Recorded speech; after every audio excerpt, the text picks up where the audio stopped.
Good afternoon, everybody.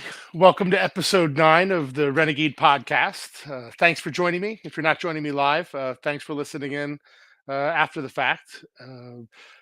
Actually, going to spend today to kind of set up my next guest, Jen Yip from Pulse Logic.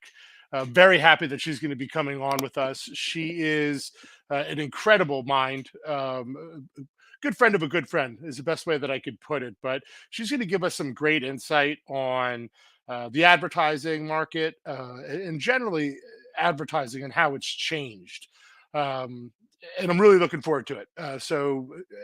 March 31st, same time, same place. Uh, we will be again talking to Jen Yip from Pulse Logic Consulting. She's worked for a number of different companies that we'll obviously get into when we have her on, but a really, really great listen, or it'll be a really great listen.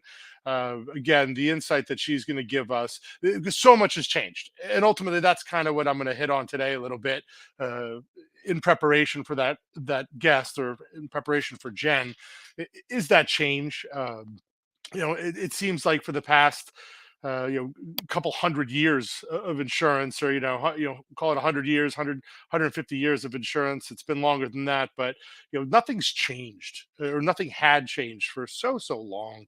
The title of this podcast is The Offering. And I really wanted to spend some time talking about kind of my background and my journey personally, how the changing market really impacted some of the decisions I made, and ultimately, really what the available offering that was laid out in front of me was, and ultimately what it did for me, and how I transitioned, from the captive world to the independent, but as well my experience inside of both. I'm in a little bit different role now in life. Loving this podcast. I like having a channel or an outlet to express my opinions. They're my opinions. Certainly, they might not be yours, and really the idea is to inspire or intrigue you. Start a conversation, make you think about something you haven't thought about before. Insurance can be very dry. I am kind of a crazy person, so I try to bring light to it in all my interactions, personally, in business.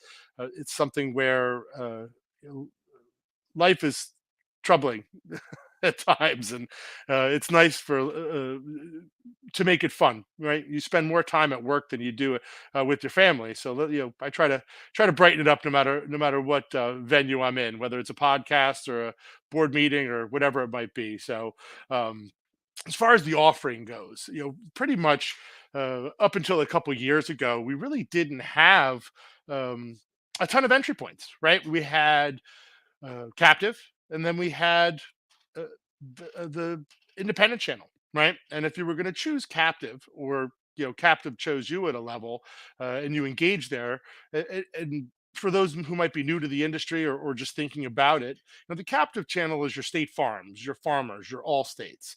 I'm the son of a 50-year active state farm agent. I grew up in a state farm office. My father, at age 77, is still sitting on a $14 million book, as many of you have spoken to me before know. Very proud of him. He's a great man. He was a great mentor. Um, and he brought me in early, very young, before I was even really ready to start selling full time, and really before I was ready and committed to the industry. As a kid, I was, the annoying little brat running around the office, bringing paper copy to whoever needed it, and dropping files, answering phones, doing auto inspections. Yes, I'm actually old enough to remember physically performing auto inspections myself, outside of the agency. Carbon copies, right? Flipping carbon copies. It's kind of romantic, actually, when I think about it and think about where I started in the industry. I used to complain a lot and talk about, there's got to be a better way. And 6 o'clock in the morning, 6:30 in the morning, sitting there with my father and Peter in his office, who's still there. The only crazy people, probably in New Jersey, sitting at their desk by 6 a.m. But that's when we got there. It's when we had our ideas. We drank our coffee. We thought about our marketing. We thought about our advertising. We thought about things that we could do to improve the office. Um, and when I look back and I think about that, It's again, it's romantic. It was a fun time, at a level, an easier time, which has a lot to do with not only this episode, but again, when I speak with Jen Yip in 2 weeks, what we're really going to break down as well is the changing marketplace, is the offering, and how much different it's gotten. And again, when we're referencing those captive markets, the offering really has not changed at all up until a couple years ago for many of these markets. The State Farms, the All States, the Farmers, the Triple A's, who's kind of big on the scene as of late, opening up physical offices and recruiting agents. All great companies. So don't get me wrong, you know, teach their own. I like to tell people as I'm recruiting them and speaking to them about agency and the type of things um, that you need to do as an agent to be successful. That you might be a great fit for us, but we also have to be a great fit for you. And along those lines, that fit has become much more difficult no matter what platform, captive or independent, you have chosen. Specifically when we're speaking to the captive channels, I really believe, and I have for many years. I've said this on this podcast. I say it all the time in conversation, whether it's to a potential agent or someone I'm speaking to internally within our organization, Renegade. That you know the opportunity that we have as agents has evolved, and really and truly, um, eh, we are more and more challenged with not how to market and how to advertise, but who we're marketing to, uh, and how are they receiving that marketing material. Now, inside of a captive channel, you've got a lot of national branding that occurs, and certainly that's an amazing gift at a level to any agent that's going to participate in their program. Um, but again, uh, that's not all that's to it. There has to be a much more, right? There has to be that fit that I'm speaking to, where the agent might be perfect for your organization, you might not be perfect for them. And inside of the captive channel, where they're going to do a lot of your national branding and that marketing piece that can be so challenging and so difficult. Um, the makeup of the agency tends to be less conducive to where we've evolved to as an industry. And inside of that captive channel, where the national branding and the marketing is a gift and it's a help, and you're going to write business because of it. Um, you are also kind of stuck in the mud. You're sitting inside of a physical office, and that physical office is not only a money drain, but in my opinion, a drain uh, on your sales process. You spend so much time thinking about that physical office, more than you probably even realize, right? Not only the associated cost of keeping those doors open, but keeping the doors open, keeping it properly staffed, which is a major issue for us in this industry, as well. Um, Keeping the lights on, paying the utilities, the furniture, all of it. Not only is it money out of your pocket, but it's time and thought and energy. And where the national branding and the marketing campaigns are wonderful, they're really there kind of to build the company's ego at this point, or really to build the agent's ego at this point. Now we know that 95% of the marketplace of the people buying insurance are purchasing either online or over the phone. Now they're purchasing it from an agent at an 85% clip, but they're purchasing it online or over the phone, which means 5% of the actual consumers purchasing insurance are sitting at a desk inside of a physical office purchasing their insurance. And the reason why I bring this up again, and I've said it a couple times here on this podcast, but really not dug into it as much as just kind of throwing it out there, when speaking to something else. But the reason why I'm bringing it up again is, if that's the case, and we know it, if you're spending any kind of money on that physical office, two, three, four, $5,000 monthly between the rent, the utilities, the furniture, the people inside of it, you're basically wasting your money. because you know that only 5% of the consumers actually buying at a desk. And really, if you were to break down and we were to talk to agents, and I know a bunch of people are going to giggle here, certainly captive agents, but in truth, that 5% really is, a little old lady or a little old man who's coming into your office with the money order, right? They've gone to the post office, they picked up their money order, and they're coming in to pay that monthly premium. Um, where that's wonderful, and again almost romantic when I think about it, because so many of my family's client base was with our agency for so many years, and still are many of them, and we loved them, right? They were like family to us.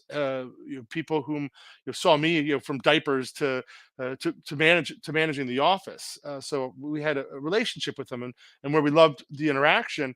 It really wasn't the interaction that was helping us grow the business. It wasn't the interaction um, that was kind of the vital piece of what we were doing and trying to accomplish. It was just a good conversation, but really, it was a time suck more than it was anything.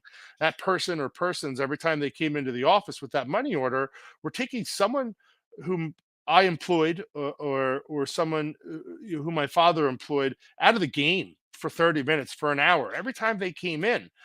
And typically it was a light premium, something that maybe we made a 75, 100, $100, $150 a year off of. So when you think about it and you think about that, that's more more than likely the entire 5% of that consumer that's sitting on a desk purchasing insurance. Is that a reason to keep your doors open? Right? Is that 5% coming in with a money order, purchasing insurance? Is that a reason to keep your doors open? Does it make sense as a businessman, as a businesswoman? If you're thinking about agency and you're thinking about the things that you need to do to be successful, uh, when you're getting real with it, are one of those things opening up a physical office? And if it is, why? Are you opening it because you like talking to your elderly clientele that come in with a money order?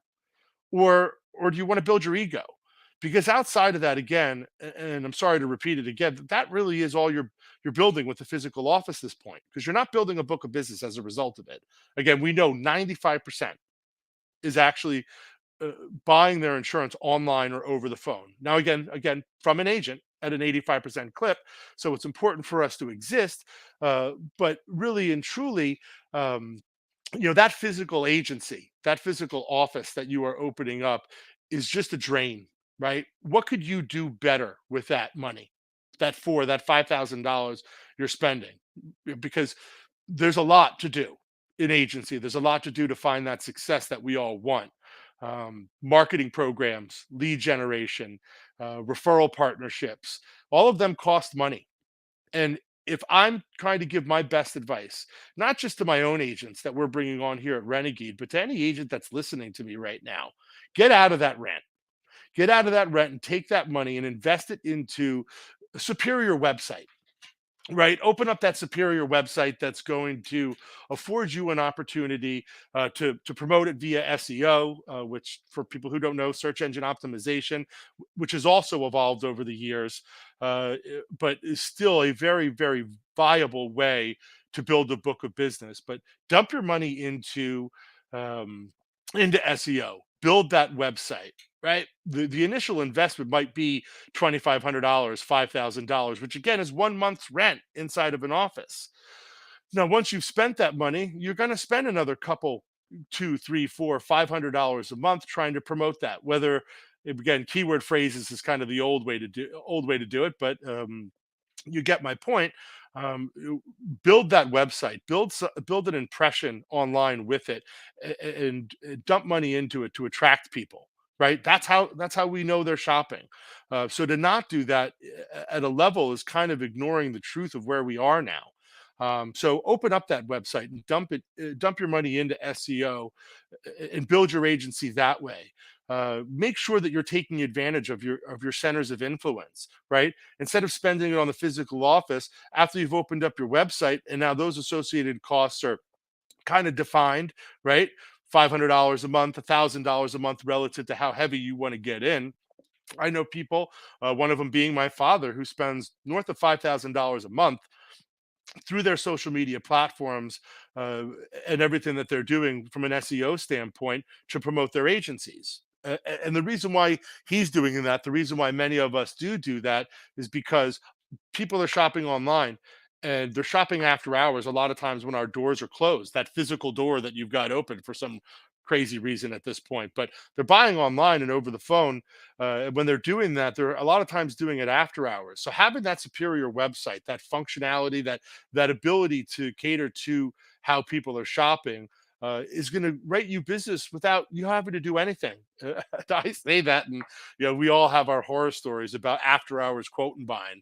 If you work in the captive channel, you're working with a company that has probably very recently reduced your commissions on renewal business, and probably eliminated any commission at all for that after hours quote and bind. Now it's problemsome because typically when a consumer is buying an insurance policy on their own, they're making it awful decisions when it comes to coverage selection.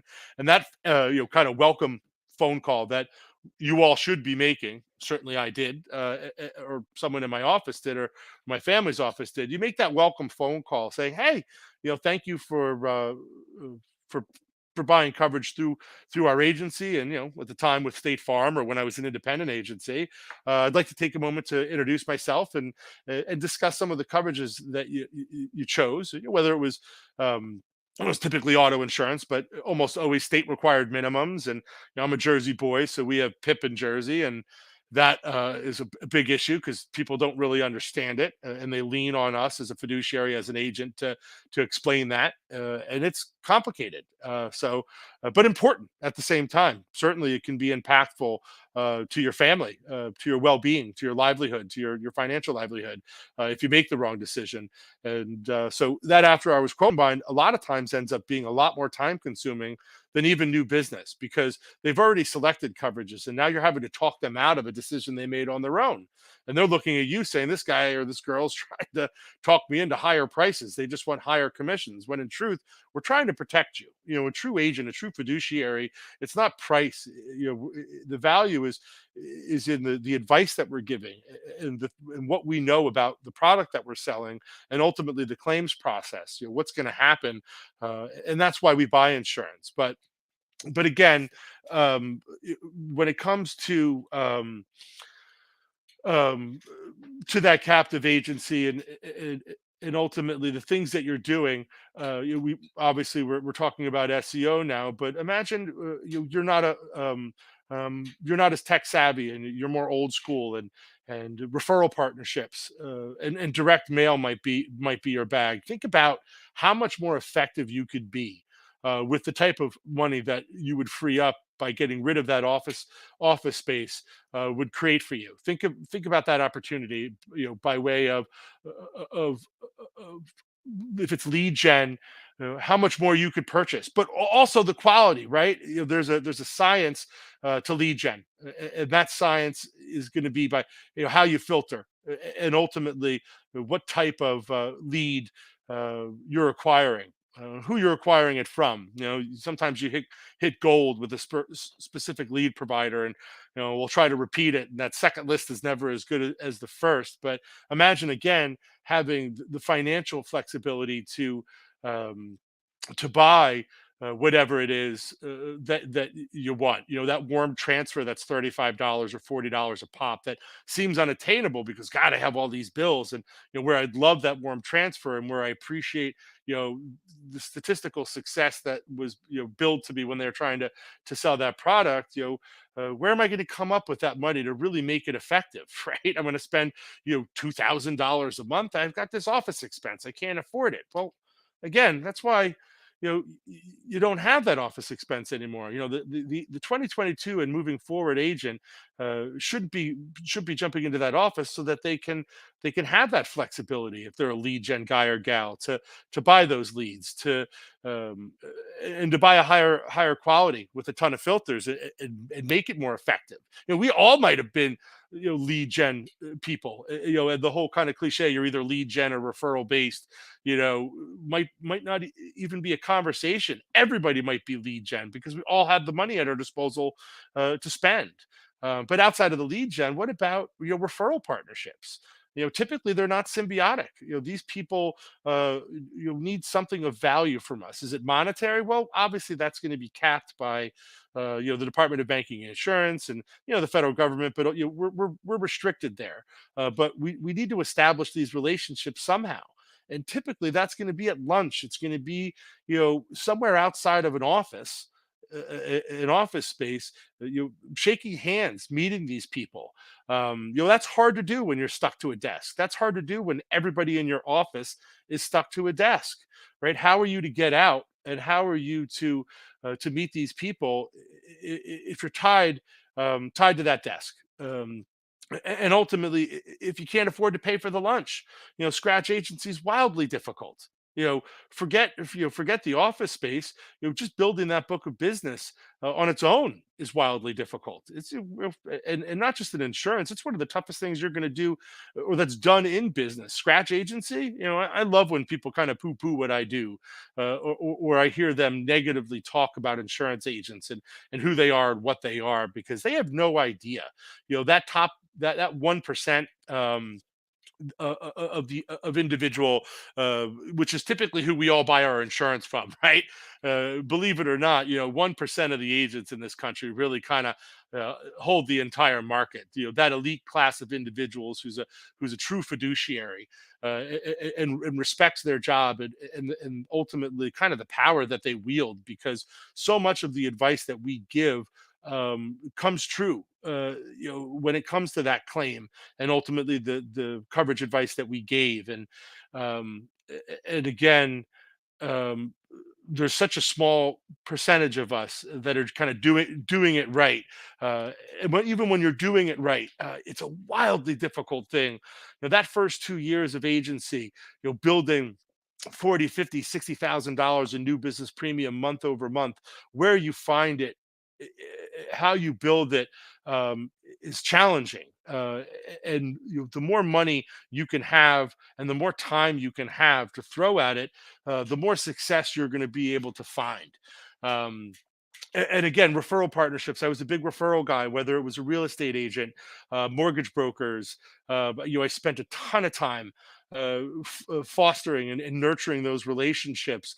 Uh, and um, I found a lot of success because of it in my career.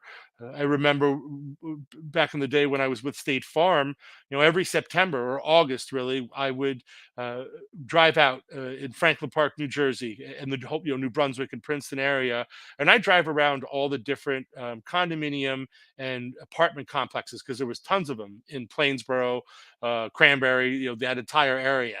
And I would drive out, and there's an office manager sitting in a basement office, you know, uh, processing new rent applications and doing what they do. But they were great referral partners, and I would spend that time. I'd bring them chocolates or pizza or whatever else, and I would spend that time nurturing that relationship so that I could be in that welcome package that they handed to all those new leases. And I would transition that renter's policy, um, into a multi-line circumstance. So I would try to capture that auto.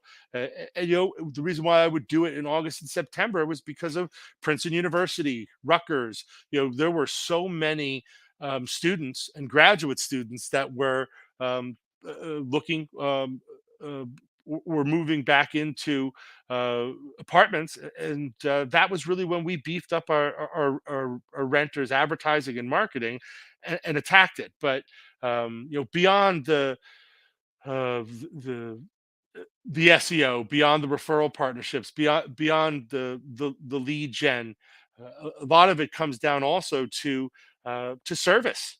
So the biggest issue and the biggest uh, problem we face as an agent is staff.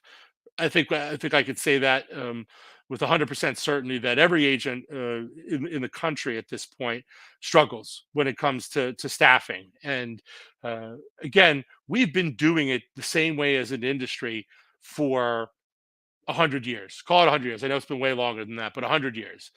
And that way has been, you open up a physical brick and mortar office, and that office is open from 9 a.m. to 5 p.m. Monday through Friday, and then we keep office hours at night and on Saturdays by appointment. Sunday's kind of our day, right? And inside of that office, you've got a group of people that are in essence clocking in at not 8:55 every morning, sitting at their desk, opening up their computers, and they work from 8 o'clock to 12, and then it's lunchtime. And then everybody piles into an office, and they eat their lunch, and then they pile back out, and they work from 12:30 or 1 o'clock to 5 o'clock, and then the office is closed, and after hours quote and bind picks up and where we left off, and it kind of starts that cycle that we exist inside of. And for many years I've been pushing back on that, whether I was with State Farm or when I was with farmers. I pushed back because in truth, why were we doing that ever? Why were we bringing everybody in at the same time? Does the consumer that we're looking for typically shop between 9 and 5? Not really.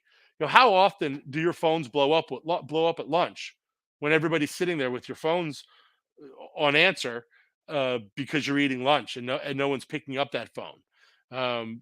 People are working during those same hours that we work. So for me, and this is again going way back to when I was with farmers and State Farm, and even as an independent, uh, you know, I pushed back and said, "Why are we bringing everybody in um, at the same time? Wouldn't it make more sense to keep our office open from 6 a.m. to 9 p.m.?" We could do that.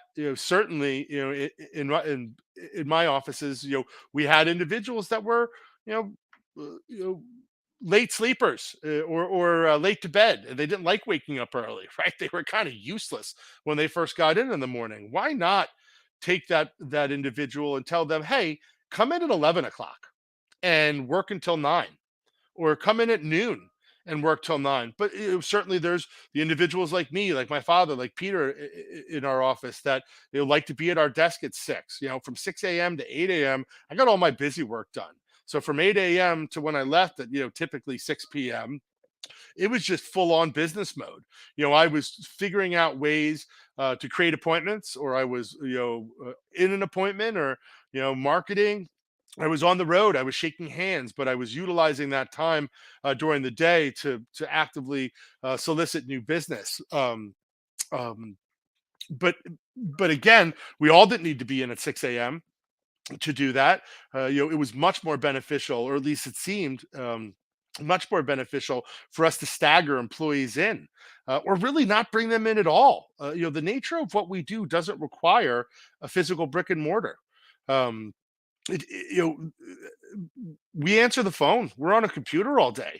If the client doesn't want to sit at our desk, where that's sad, because at a level, the face-to-face human interaction is going away. And, outside of those mid or large market commercial clients, or your high net worth personal lines clients who really do tend to want to still meet face to face at a level, but again, typically they want to do it on their terms. It's going to be over lunch, or it's going to be on the client site. But my point is, you know staggering people in to the office, or not making them come in full stop, uh, isn't in any way, shape, or form going to negatively impact your production. You know, it's not going to sour your clients on your office, because they're not walking into it anymore, right? They're calling into it. They're shooting you an email. They're texting. So we have to understand that as an industry moving forward,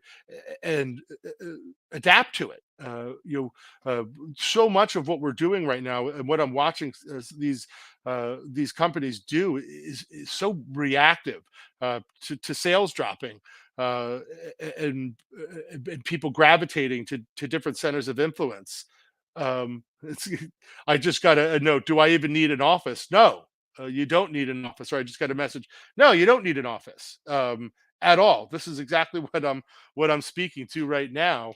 Uh, not only do you not need to bring every employee you've got into the office, you don't need to be there. Why are you there? Now, if you just need a space to get away to because working from home doesn't work for you, that's fine. Find a space, but don't find a space and bring everybody into it because it's going to cost you a lot of money to do it. And frankly speaking, again, you're not building a book, you're building your ego inside of it. So if you need that space, rent a small office for you to for travel to, maybe with a second desk, something low cost um, that makes sense as opposed to something huge that again is just more of an ego build. But I'm digressing a little bit here. So we've obviously you know how I feel about it, and you're probably saying to yourself, well, the human element is insurance, and you're absolutely correct. And I'm not suggesting that by not having a physical office, you're taking the human element out of it. Truth in fact is that you're enhancing it by closing your office, not decreasing it. You're going to enhance that face-to-face interaction, or I guess face-to-face is a bad way to put it, but you're going to enhance that conversation that you're having with your client, because you're going to have more time to do it, and you're going to have more money to create those relationships and start that conversation, to find that individual to talk to by not having an office.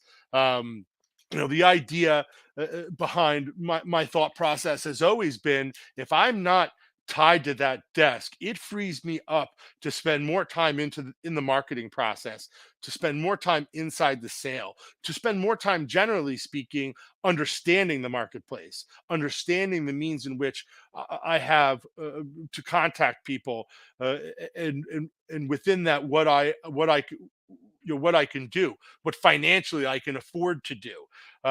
So uh, whether it's captive, whether it's a state farm, whether it's farmers, whether it's AAA, whether it's Allstate, or even if you're going to look at the franchise models now, if you're going to look at the Gooseheads, if you're going to look at the Brightways, the We Insures, again, all great companies. Don't get me wrong. I work for a competing company in Renegade, and you might be a little surprised that I'm going to say, "Hey, Goosehead, a decent model. We insure. Brightway. These are good companies, but at the end of the day, are you still inside of a brick and mortar? Are you still basically paying to advertise or brand for those companies? If you are, I really think that you're making a mistake. I think they're making a mistake. Where they might have a great organization and a great support network and a great marketplace. What exactly are you accomplishing with that branding, with that physical brick and mortar at this point? Nothing. Again, 5% of them are actually walking in to purchase from you. So where I appreciate and I respect uh, all the models out there and what they're doing for you, they're cumbersome and they're old and they're antiquated. A lot like our rating systems that we use, right? The Easy Links and the Turbo Rater and ITC Turbo Rater. I personally wrote through Easy Links or rated through Easy Links for 7 years. It is a terribly antiquated system. It's the industry standard. Nobody knows that it's not the best available product out there. And certainly there's some new players in the scene that, from what I understand, are doing a little better of a job when it comes to rating. But when you're going to uh, any platform out there, not only are you stuck inside of a brick and mortar office, but you're using an antiquated rater inside of an antiquated sales management system. Um, and all of it is either a time or a money suck on your agency, not helping you accomplish goal. Now, from a marketplace standpoint, whether it's captive or independent, there's a very big difference there. So that's why a lot of people choose one direction or another, right? You'll choose to go with the State Farm or an Allstate or a AAA because of that national branding. I I referenced as well, the support network. Now, on the independent side and the inside of the independent channel, you've got your franchise models, and you've got your aggregators.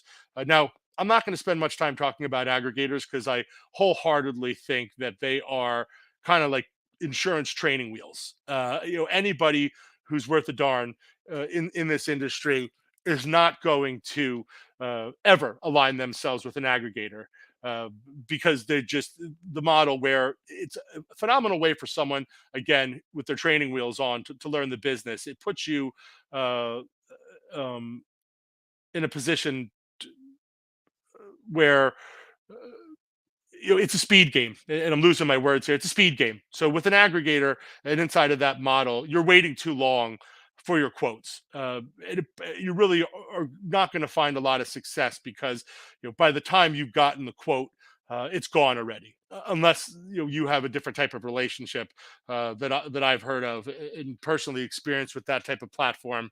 Um, you're not again you're not going to be in the game with one of them. So I've got a question here. What kind of marketing assistance do you offer? Um, so I guess I'm kind of rambling on about different entry points and uh, not really spending the time that I should be on what we're doing different as an organization. So the question, what kind of marketing assistance do you offer? I'm not going to get too deep into it because we actually are going to be doing a webinar series here every other week. So in between our podcasts and the special guests that we'll bring on, we are going to start doing a webinar that really is going to be a much deeper dive into our platform. Today's kind of more of a high level. What really makes us different as an organization from the models out there. From a marketing assistance standpoint, I like to tell people, we don't feed you, but we put you in a really good position to feed yourself. We do your service work. I guess that would be a big part of it. So it allows you to just stay inside of that marketing piece. We've taken you outside of the office, right? We've taken that expense away from you. So that's actually keeping you inside of that marketing piece. So I know that's actually not marketing, so to speak. But again, the fact that I have taken you away from the service, that I've taken you away from, a Renegade has taken you away from the service, that Renegade's taken you away from the physical office, just by doing that, it has opened you up both financially and time wise to invest yourself into that marketing program more heavily. And that is exactly my point in saying that we're going to enhance that interface and that human to human contact uh, by injecting the technology and the automation that we do as a company. So as far as the marketing assistance, we're going to do some national branding like everybody else, and as our name builds and grows, you'll certainly see more of that. Do we have a leads portal? 100%. Is it a very effective leads portal? Yes, it is. Yes, it is, mostly because of the embedded tech, which again I'll dig deeper into when it comes to the webinar. But Renegade isn't just sending out SMPs or drip campaigns. We all do that, right? Everybody's got a leads portal, whether you're captive, whether you're independent. You have the ability to create a drip campaign, to create an SMP, and ultimately that's going to be usually off of a filtered list, right? You're targeting very specific individuals, but um, at the end of the day, um, the embedded tech that we have that enhances both the information gather as well the reporting back from the individuals is just far and beyond anything anybody's offering at this point. So from a marketing standpoint, we're going to have that leads portal. We have a couple different things that we do both via social media as well, specific to industries like the loan officer industry, auto dealerships, that are specifically geared towards creating referral relationships, how to establish them, how to nurture them. Something that we teach our agents, not only in our initial cohort when you come on board with us. But further in, we're going to spend the time with our agents and help them understand um, not only social media platforms and how you could use them to your advantage from attracting a new client base, but also how you could use them to create new referral partnerships, and then ultimately how to nurture them using the technology platform that we've invested in and created for our agency force, specifically the social media platform, which again we'll dig deeper into it in the webinar itself, is phenomenal. Again, it's got embedded tech that puts our agents in just a phenomenal position. And a lot of it, again, is free. It's elbow grease. And again, that's exactly what I'm trying to kind of beat you over the head with right now. You don't have that time if you're inside of a physical office open from 9 to 5, because you're tied to that office. You're tied to the day-to-day grind that is retail ownership. Your home no auto letters, your auto no home. Now, those don't just happen on their own. Somehow someone in your office has to figure out who's renewing monoline, and then you have to have an attack strategy and address those individuals. Someone's got um, to man the storefront, so to speak, at all times. uh, and if that's the case, they're not necessarily invested or able to invest themselves into the marketing piece the way you need to in order to find your success. So uh, again, from a marketing standpoint, a lot of what we're doing is going to be the technology based approach. Uh, but when I say that, again, I don't mean it to be confused with taking the human element out.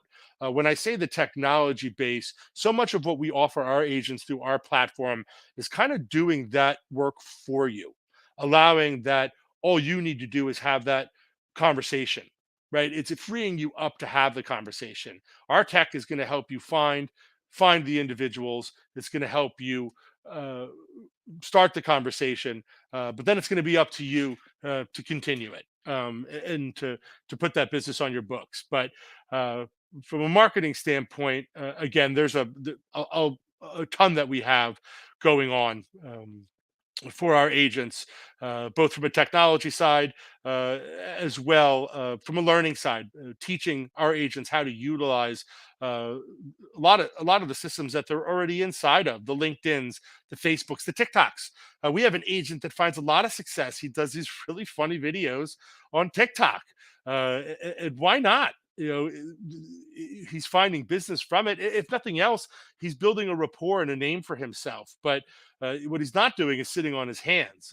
And what I can also tell you is, what none of our agents are doing is sitting at a desk inside of an office from 9 to 5. Our agents are answering the phone at 6 a.m. in the morning and 6 a.m. at night. Their office is always open, and they're happy to do business all day long because they're not stuck in a day-to-day grind that makes them exhausted by 5 p.m. and ready to go home. We're living a different life. We're spending the time to understand our marketplace as an agency force and understand when the good times to call versus the bad times to call are, right. Calling people um, calling people during regular business hours, whether it be at home or when they're sitting at their desk, is ineffective. If you're really going to be smiling and dialing, you need to be doing that from 5 p.m. to 9 p.m. That's what you're going to get yelled at a lot. Don't get me wrong, but that's when that needs to occur. It's not, it's not happening. It's not happening during the day. If at any time it's going to happen, it's going to be at night. So, from the standpoint of, you know, your daily workflow, being tied to a desk 9 to 5 is almost like a handicap, because that's not how the consumer's purchasing. That's not when the consumer's purchasing. Uh, you know, we joke about it, but our best leads, our best conversations that we have with potential and future agents are typically the ones that we have between 6 p.m. and 8 p.m. at night. Now, am I tired? Yeah, because I do start my day at 6 o'clock. Am I exhausted at 8 p.m.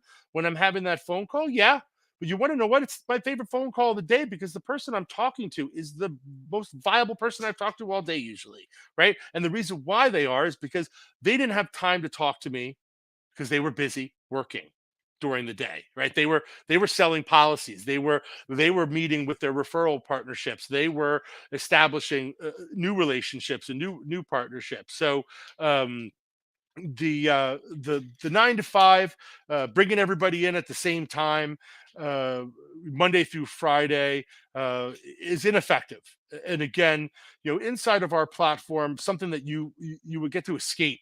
We don't require a physical brick and mortar with Renegade. We truly believe that if you've got two, three, four, $5,000 to invest into a physical brick and mortar office, that can be much better served throwing into lead gen, marketing, SEO, and web development. Throw it into anything but a physical office. So that is going to be a very very big difference between us uh, and anybody else, captive or independent. Now, again, I touched on service as well. Service is such a big part of what we do. We rely on our CSRs and our producers so heavily. Um, and typically we train them very very well. We get them licensed. We spend all this time trying to bring them into this industry and make them successful selfishly, right? We're doing it for ourselves. We want them to be good because we want them to write business, to service the heck out of our book of business. But we a lot of times end up losing them, right? As soon as we get them licensed, they realize, wow, I can make a lot of money selling. They're gone. They'll leave us for more money, and it's frustrating, right? Because uh, we see it happening all the time. Um, and that's again something uh, that we do a little bit different. Certainly different than the captive world. Inside of the IA channel, we've got some of our competitors who follow a similar model, but we're going to do your service work for you. We're going to take you out of that cycle of hiring and then replacing after they leave, and hiring and then replacing after they leave. Not only does it take time and energy, but it takes a ton of money. And that service aspect, once we've taken that off of your plate again, it's freed you up to do what you do best, which is selling. And everything that we're doing with Renegade and our agents is designed to keep our agents and ourselves inside of the sale, inside of the marketing process. We don't want you on the phone working on COIs or ID cards, sitting on the phone on hold, waiting to speak with an underwriter about a specific endorsement. Let us do that. That's our strong suit. We've got a wonderful complement of licensed individuals who do everything that your agency needs for you, allowing that again, you could stay inside of that sale, inside of that marketing process that's going to grow your book instead of pulling from it. And again, I know I'm beating a dead horse, but think about it. Think about that $35,000 a year you pay that CSR, $40,000 a year, $45,000 a year. Some of you are paying for a CSR that's been with you for a long time. And I appreciate that relationship, right? My father's got, I think, 6 employees in his office still. So I do, I appreciate it. I appreciate what you've built. But in truth, at this point, you are burning your money. Um, there is a better way to do your business, and there are better companies to align yourself with, companies like ours that are going to allow you to focus on what your strengths are, and that is sales and marketing, right? Don't sit there and pine over, oh my god, I need to interview 4 people, we need a new CSR, I can't handle all these renewals because I'm not writing new business. We're not growing. All I'm doing is renewals. So again, something that Renegade's doing a little bit different is that service piece. Personal lines, it's an automatic renewal, right? How much of the service, how much service actually occurs outside of added cars, address changes, homeowners, mortgagee changes, right? It's pretty simple stuff. So again, why do you need a CSR? An employed CSR to do that work for you? It's too simple. certainly let us do that work. When it comes to commercial, um, we're really going to do all of it for you. No, you're in essence taking orders. We're putting you in a position where you get to be that true fiduciary, and I love it. I love that aspect of it. It's the best part of my job. Is learning about our product that we sell, and continuing to understand it as it evolves, and you be the smartest agent I can be, and then transfer that knowledge, or make my clients understand uh, the pitfalls, the ins and outs of the coverages that they need, and being that true fiduciary. That's the best part of our day, right? Is kind of being righteous, and helping people protect their homes, protect their businesses. And when we're doing your service work for you, when you're the one who basically is just taking taking um, taking the basic information and then handing it off to us, we're going to do your quotes for you. You're going to be buying in the coverage, but once you've done your information gather, we take it from there. We're going to bring it to market for you. We're going to get that policy quoted. Midterm, we're going to provide the COIs, and any other endorsement changes that they need, and that renewal, especially when it comes to things like trucking, and and more complex commercial opportunity. We're going to do that renewal for you. And again, this is not to take you out of the process, it's to interject you into it more.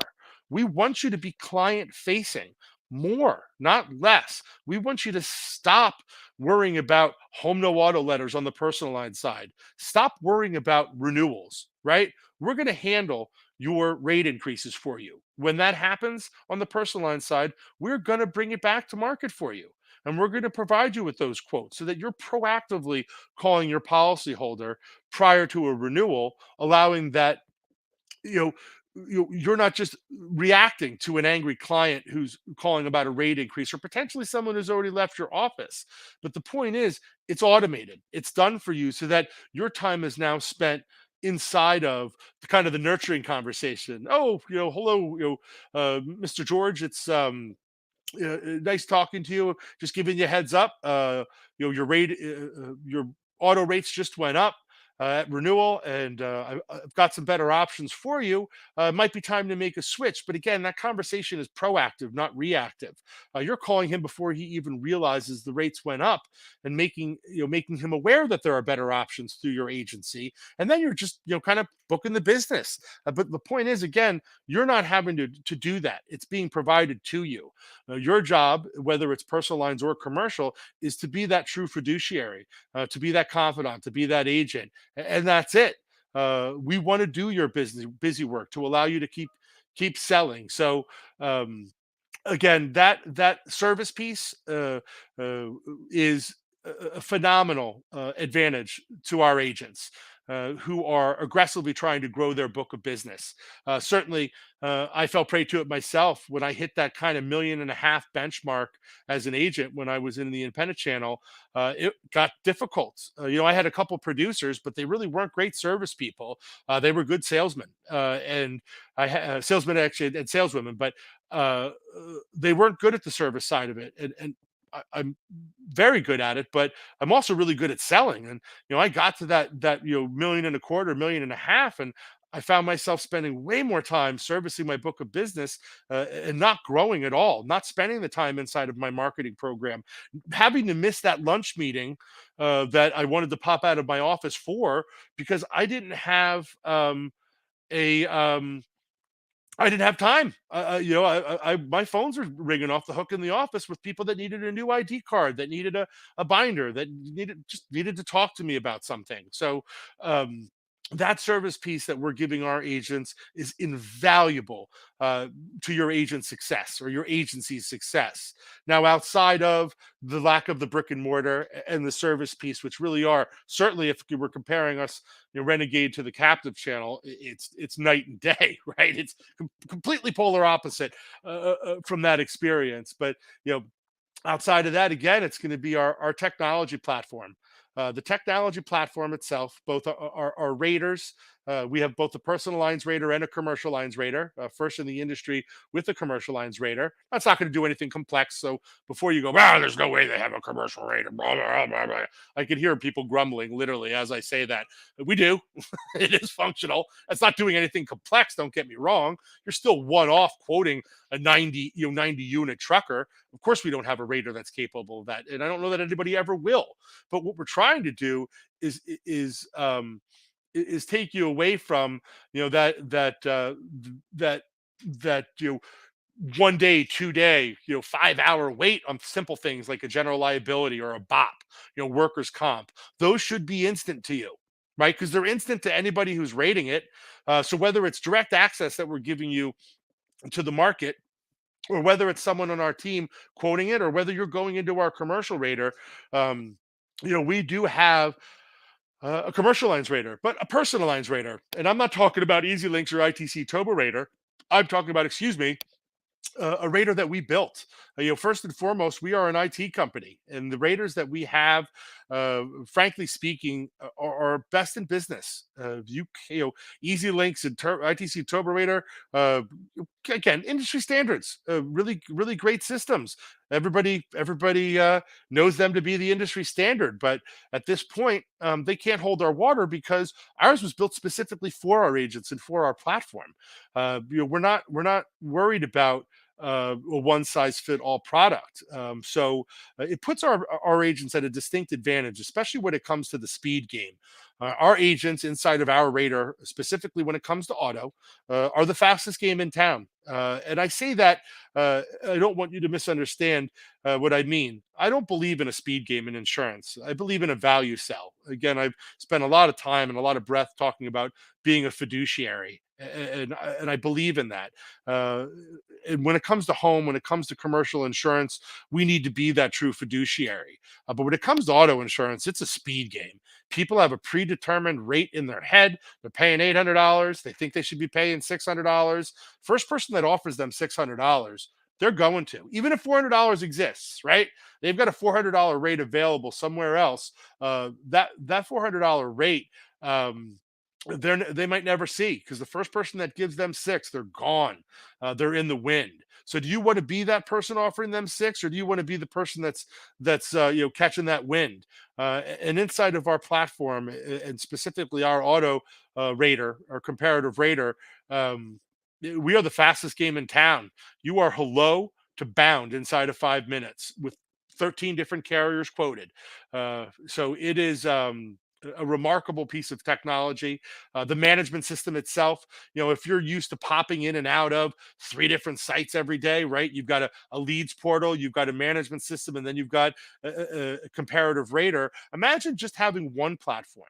Imagine having one platform that you existed inside of all day, and all the reporting and all the metrics and everything that you rely on just being available to you inside of that platform, inside of that one kind of little box, so to speak. That is Renegade. We are doing things a bit different because we weren't built by execs, and we weren't built by necessarily ID guys. I mean, we were. Don't get me wrong. I did not personally write code to create this. Our directors did not write the code. But what we did do was we built successful insurance agencies. We were successful insurance professionals, and what we did is build a platform predicated on our experience, and some of it the bad experience that we had. So our rater has pulled out, or our rater has pulled, and excuse me, our rater, our management system has gotten rid of all the kind of crap that bogs you down, and is just what you need to quote, to bind, to market, and to manage your clients. I like to tell people that our system might be the most easy is the easiest operating system I've ever existed inside of. Its sophistication is in what you don't see it doing. It's the automation and the embedded tech that we have kind of pioneered as a company that really is what distinguishes us from everybody else. But again, um, from a technology standpoint, we are giving our agents an opportunity that is second to none. And our agents exist inside of a platform that is second to none, and we're very proud of it. So I spent a lot of time, and I feel like I fully rambled pretty much this entire podcast, and I'm pretty sure I didn't. But at the end of the day, I think you get my point and what I'm trying to express here. Get out of that physical brick and mortar office. Get away from doing your own service work. It's not your strength. Your strength is sales. Your strength is marketing. Your strength is developing that relationship. You change that business model.